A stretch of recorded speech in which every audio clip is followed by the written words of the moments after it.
अब हम बात करेंगे नंबर्स पे। नंबर्स पे हम अब काम करेंगे। इसमें हम नंबर्स की रिप्रेजेंटेशन करेंगे कि वो किस तरह रिप्रेजेंट हो सकते हैं, और जो बिल्ट इन फंक्शंस हैं जो मैथ के लिए हैं उन पे भी काम करेंगे।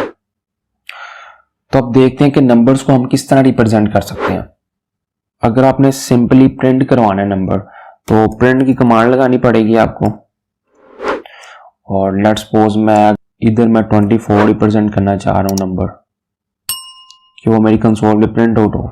अब मैं इसको रन करता हूँ तो ये कंसोल पे 24 लिखा हुआ आ गया। इधर हम जो पॉइंट्स में वैल्यू है वो भी हम कर सकते हैं। लेट्स सपोज इधर मैं ये वैल्यू देता हूँ 24.55। आप इसको रन करें तो हमें पॉइंट्स में भी वैल्यू दे देगा। ये देखें 24.55। अगर आप चाहते हैं कि ये माइनस में वैल्यू हो तो आप माइनस में भी वैल्यू इसको दे सकते हैं। वॉट एवर जो भी आपके पास नंबर्स हैं। अब इसको रन करें, देखें ये माइनस में इसने वैल्यू दे दी है। इनके दरमियान आप ऑपरेशन भी परफॉर्म करवा सकते हैं, डिवीजन का, मल्टीप्लिकेशन का, एडिशन का, सब्ट्रैक्शन का, जो भी आप करवाना चाहते हैं। लेट्स सपोज अब मैंने 8 को डिवाइड किया 2 के साथ, तो अब इसको रन करता हूँ तो 4 आंसर आना चाहिए। तो ये देखें 4 आंसर हमारे पास आ गया। मल्टीप्लिकेशन इस तरह आप कर सकते हैं। इसके अलावा आप मल्टीपल ऑपरेशंस एक साथ यूज कर सकते हैं। अब लेट्स सपोज मैंने इधर साथ में 5 भी प्लस किया है, तो 16 + 5 कितना होता है 21। तो 21 आंसर आना चाहिए। 21 आंसर आ गया। अब लेट्स सपोज अगर मैं इधर इसको ब्रैकेट दे देता हूं,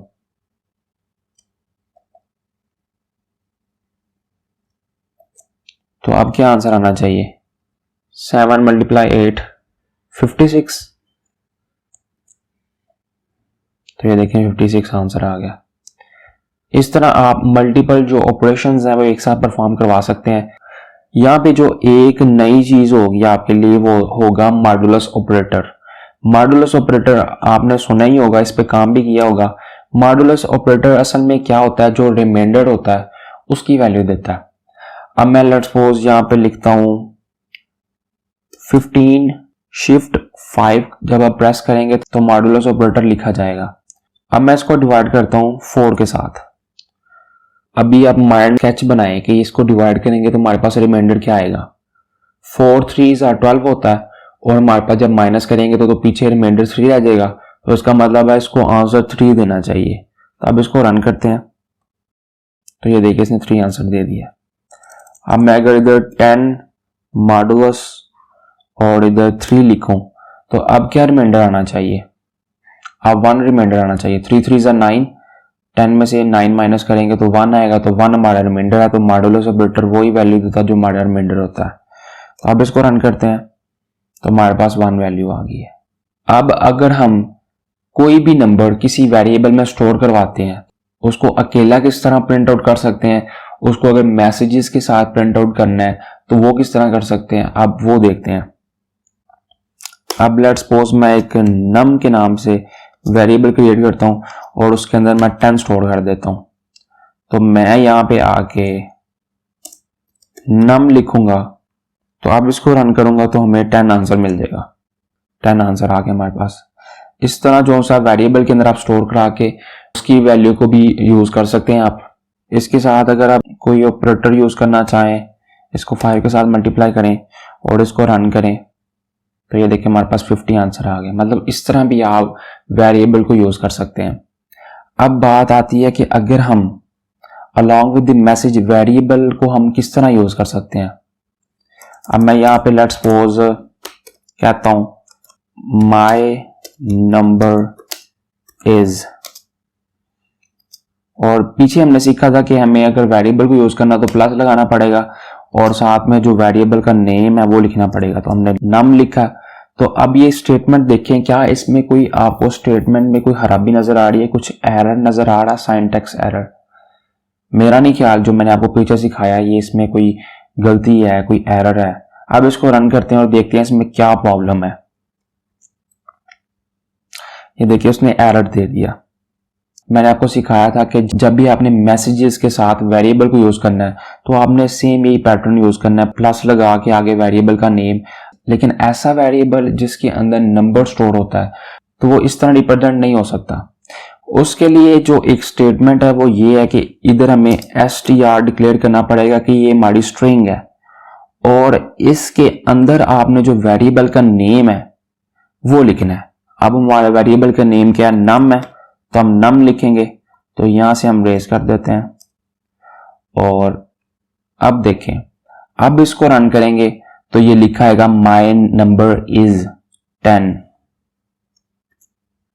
तो ये देखें माय नंबर इज 10। बस आपने ये याद रखना है, जब भी आपने नंबर्स को रिप्रेजेंट करना है अलॉन्ग विद द मैसेज या स्टेटमेंट के साथ, तो आपको str मस्ट डिक्लेयर करना पड़ेगा। उसको बताना पड़ेगा कि ये इस टाइम मैं मैसेज प्रिंट आउट करूं, इसको इस टाइम ये स्ट्रिंग समझे, अदरवाइज ये आपको एरर देगा। अब हम मैथ के जो बिल्ट इन फंक्शंस हैं उन पे काम करेंगे और देखेंगे कि वो किस तरह हमारे लिए बेनिफिशियल हैं। अब यहाँ पे मैं लेट्स सपोज इसको वैल्यू देता हूँ माइनस में, नेगेटिव है ये हमारे पास वैल्यू।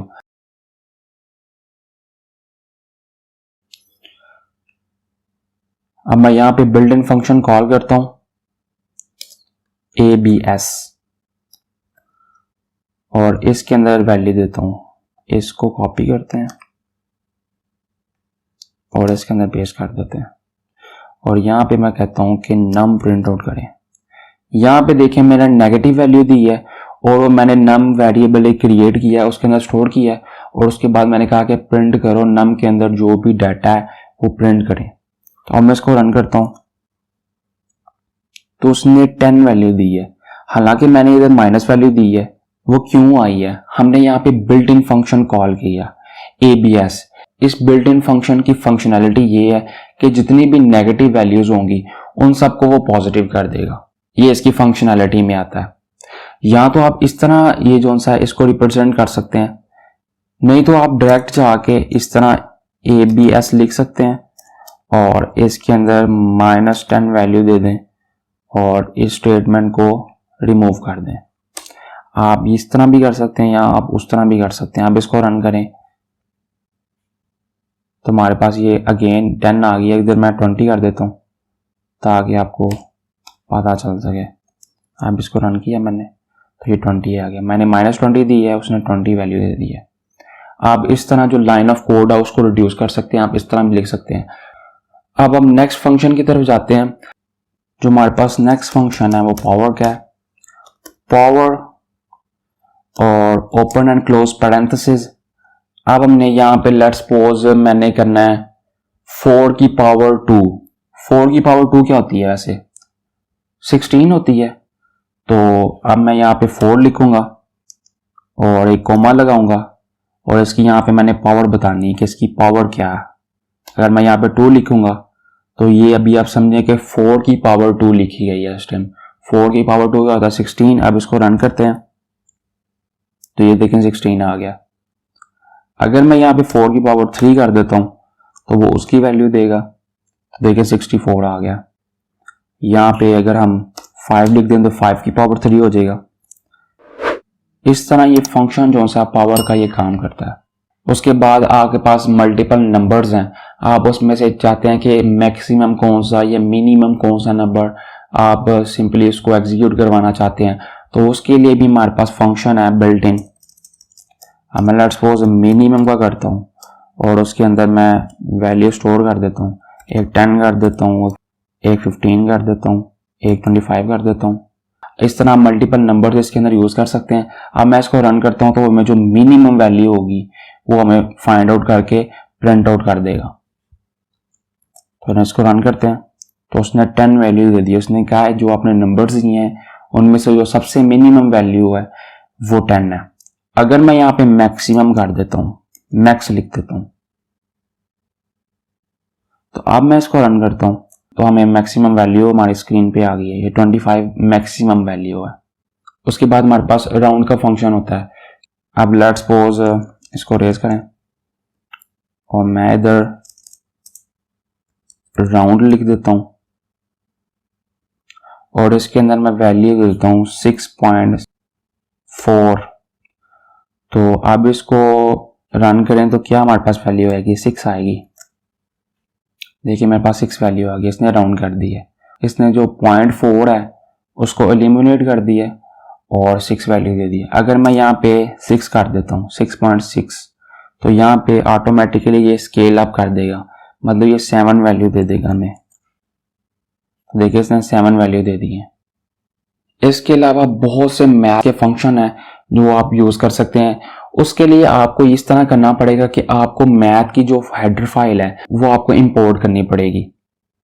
जो फाइल होती है वो एक किस्म की एक्सटेंशन होती है। अब मैंने मैथ की फाइल को इंक्लूड करना है इधर, तो वो इसको एक्सटेंशन मिल जाएगी। हम मतलब जो ज़्यादा से ज़्यादा मल्टीपल फंक्शंस हैं, जो बिल्ट इन फंक्शंस हैं, उनके ऊपर काम कर सकते हैं। और इसके अलावा और भी बहुत सी चीज़ें हैं जो मैथ की हम यूज़ कर सकते हैं। तो अब मैं जो नेक्स्ट फंक्शन यूज़ करने के लिए हमें जो फाइल है मैथ की वो इधर इंपोर्ट करनी पड़ेगी। हमें सबसे जो टॉप पे है वहाँ पे एक स्टेटमेंट लिखनी पड़ेगी फ्रॉम, और आगे लिखना पड़ेगा कि मैथ, और उसके बाद हमें कहना पड़ेगा कि इसको इंपोर्ट करो। इंपोर्ट भी हो गया और उसके बाद स्टैटिक लगा देना हमने। ये करने के बाद आप जो मल्टीपल इससे नेक्स्ट जो फंक्शंस हैं या इससे जो एडवांस आप मैथ इसके अंदर आप कर सकते हैं अपनी कोडिंग के अंदर। अब जो हम नेक्स्ट फंक्शन यूज करेंगे वो फ्लोर का फंक्शन यूज करेंगे। उसमें क्या होता है, जो पॉइंट्स में वैल्यू होती है वो जितनी भी पॉइंट्स में वैल्यू होती है उसको एलिमिनेट कर देता है। अभी हमारे पास ये 6.6 है तो इसको भी 0.6 को एलिमिनेट कर देगा और सिंपली हमारे पास जो 6 वैल्यू होगी उसको दे देगा। अगर हमारे पास 6.2 भी वैल्यू है तो हमें सिंपल 6 देगा, मतलब वो स्केल डाउन करता है हमेशा। यहां पे मैं अगर लिखता हूं फ्लोर और यहां मैं वैल्यू देता हूं 6.6, अब मैं इसको रन करता हूं तो देखिए उसने 6 वैल्यू दे दी है। अगर मैं यहाँ पे 2 भी कर देता हूँ, इसको रन करता हूँ तो उसने वैल्यू 6 ही देनी है। उसने हमेशा जो पॉइंट के बाद वैल्यू है उसको निकाल देना है। अगर मैं यहाँ पे इसके जो ऑल्टरनेटिव फंक्शन है उसको अगर मैं कॉल करूँ तो उसने हमेशा स्केल अप करना है। उसने 7 वैल्यू दे दी है। अगर मैं इवन इधर 1 भी लिखूं तो उसने 7 वैल्यू देनी है, 6.1, तो उसने 7 वैल्यू दे दी है। जो एक नंबर आगे होता है वो बताता है। अब इसके अलावा अगर मैं लेट्स सपोज यहां पे प्रिंट करूं कि मुझे प्रिंट करके दें पाई की वैल्यू, अब मैं इसको रन करता हूं तो उसने पाई की वैल्यू दे दी है। ये मैथमेटिकली कांस्टेंट है। अब मैं अगर यहां ई की वैल्यू फाइंड आउट करना चाहता हूं तो मैं इधर ई लिखूंगा और अब इसको रन करूंगा तो उसने ई की वैल्यू दे दी है। ये जो पाई की वैल्यू और ई की वैल्यू है ना, ये मैथमेटिकली कांस्टेंट होते हैं। ये भी इसी वजह से है क्योंकि यहाँ पे हमने जो मैथ की हेडर फाइल लगाई है उसके अंदर इसकी वैल्यू मौजूद है।